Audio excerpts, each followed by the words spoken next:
right, so what we're going to do today is we're going to use a little algebra to verify our identities. So we're still going in and we're doing proofs. That hasn't changed. We're going to change this up a little bit. So when we see this fraction, what we would normally say is, okay, we have to have a common denominator. If we have a common denominator, then we can add these two fractions. All right, at this point in your math career, we're going to simplify how we find the common denominator. And it's going to make it easier as we solve these other problems. All right, so what happens is, because I am adding, and this is the same thing as if I'm subtracting, I'm going to look like butterflying this, okay? But when I butterfly this, I'm not using this as a proportion. If I use this as a proportion, let me just write this over here. So here's a proportion where I have two things that equal each other.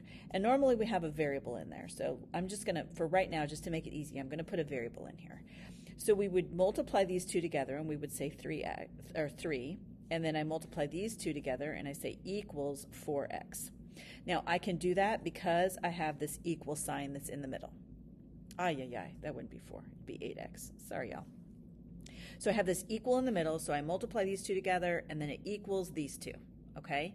Now, when I come up here, I'm going to do kind of the same thing. And so this is one way that I'm going to be able to find a common denominator. So what I'm going to do is 4 times 2. So 4 times 2, and then I'm going to add, because that's what I'm doing, I'm adding 3 times 1, and then I'm going to multiply these two together. So that's going to be 3 times 4.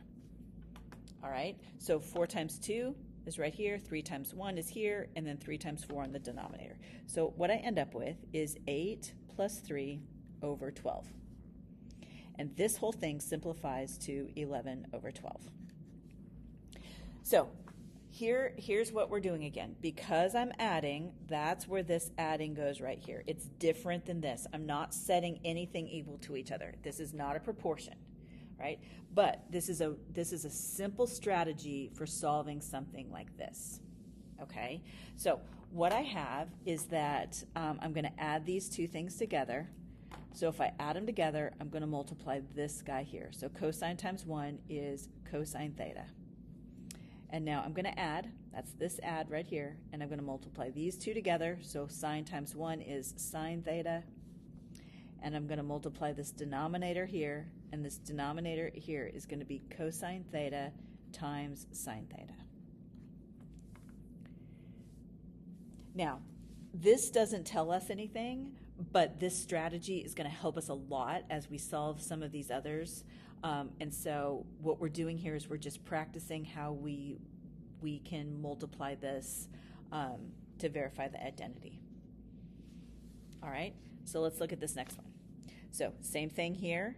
I want to find a common denominator. They're not the same, so I'm going to multiply these two first. So I have 1 minus cosine theta. Adding, that's what this is. It needs to come back down. Now I'm going to do this one. So 1 plus cosine theta. And my denominator here is 1 minus cosine theta, 1 plus cosine theta. Now, with this one, I can keep going. Hold on, let me step back here. I can't keep going on this one because this is not sine squared. I'm sorry. If this was cosine squared plus sine squared, then I would have 1 in the numerator. But here, I'm done. I can't do anything else. All right? So now let's come back here because I can do a little bit of math on this. So I have 1 plus 1. So I end up with 2. And I have negative cosine plus positive cosine. So these cosines are going to cancel out. And then here in the denominator, what I have is I have all of this, right? But I can also multiply this, FOIL this out, and I end up with 1 minus 2 cosine theta. So if I FOIL this out, I have 1. 1's positive, 1's negative, middle term falls out. Negative cosine times cosine is, yikes, that's so wrong. Negative cosine squared. So now, if I remember, sine squared plus cosine squared equals 1. This 1 minus cosine squared is the same as sine, so I end up with 2 over sine squared theta. And I know when sine is in the denominator, it's the same as cosecant. So this simplifies to 2 cosecant squared theta. So here's a perfect example of how I can just keep going. All right, let's look at this next one. So with this next one, this is like saying I have this over 1, right? So I'm going to do the same thing. So if I multiply this side, I would get tan squared theta. This time I have subtraction. This is a subtraction here, so I'm going to minus 1 times this, which is secant squared theta. And all of this is over my denominators multiplied, which is tan theta. Now, I'm going to look at this a couple different ways right now. So I could separate this out into 2 fractions. So that would be one option. But I see tangent squared and secant squared. So in my brain, I think I tan in a second.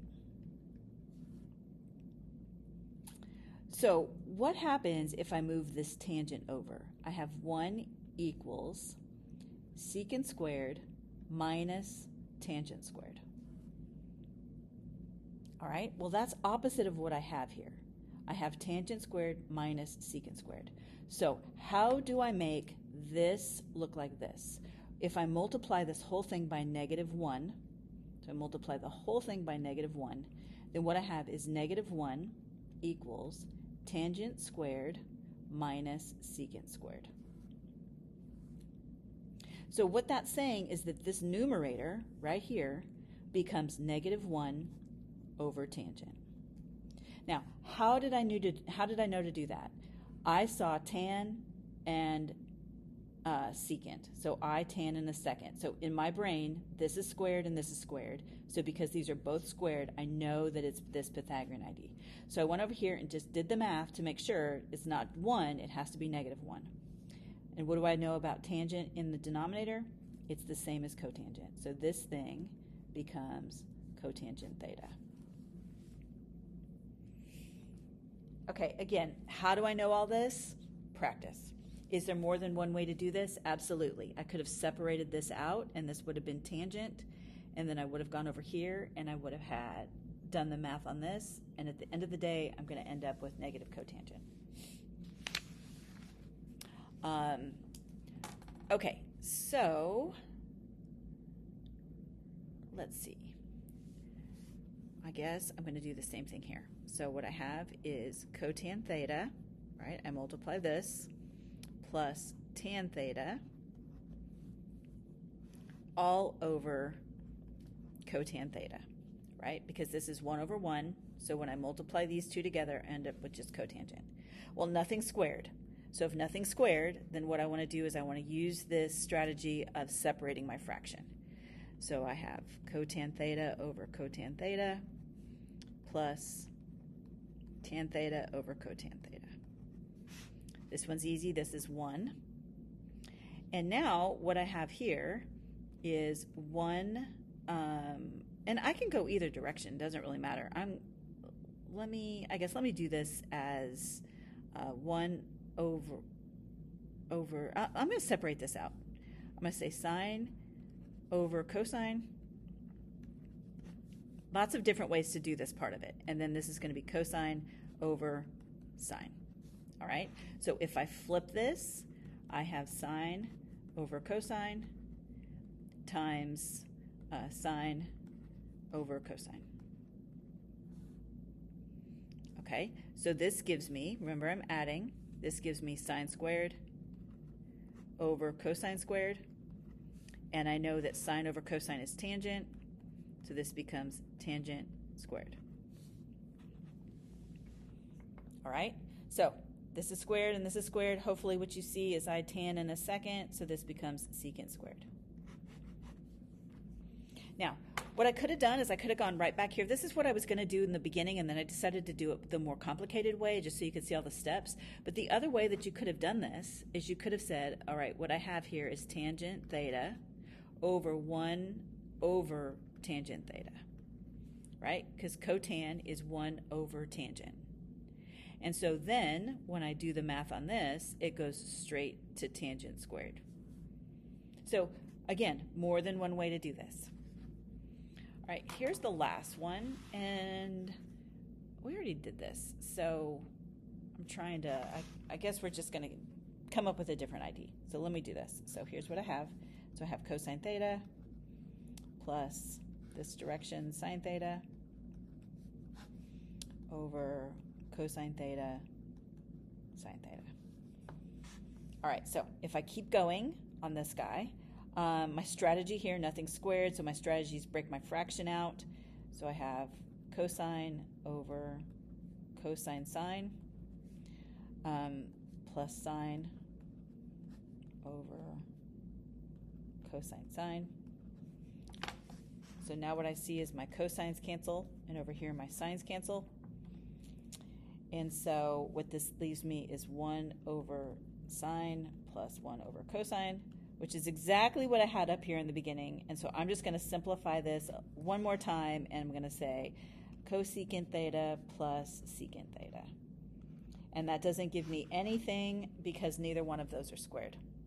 So I don't know, this might be a typo on why this is on here twice. But basically all I did was I just kept going on F versus B. All right, so on the back here, this is just practicing all of these different identities. So go ahead and pause the video and work through this, and then we've got lots of in-class practice today.